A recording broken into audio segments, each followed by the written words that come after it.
Plijoù dara da Patrick Drehan ar vuez war armez. Eugen Rasso, pa oa o labour ad vid ar gevredigez speret ar iez, en oa da stumet troienou e brezonek e bro an alre, troioù lavar diwar-benn a lonet da skwer. Ar c'hoarvezou dara bep seurt traoù e bet a lonet mel ar dor.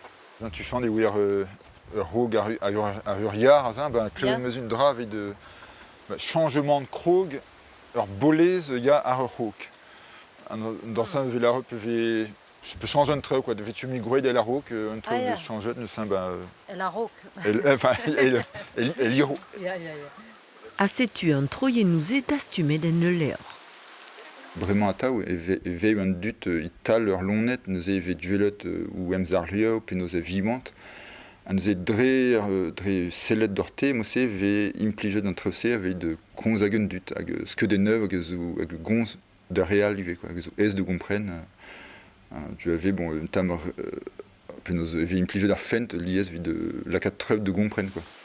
Hag evit ma viche farsus davad a leor en eus goulennet Patrick digant e gomper o lier, ober tresadennou evit skeudennaoui an troiennou.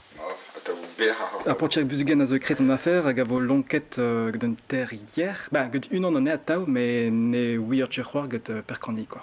De meusson, j'ai ma tocht un dut d'or a lonet, hag lonet a zo iwe ar milouer ev d'un dut vit nem gompren iwe, quoi.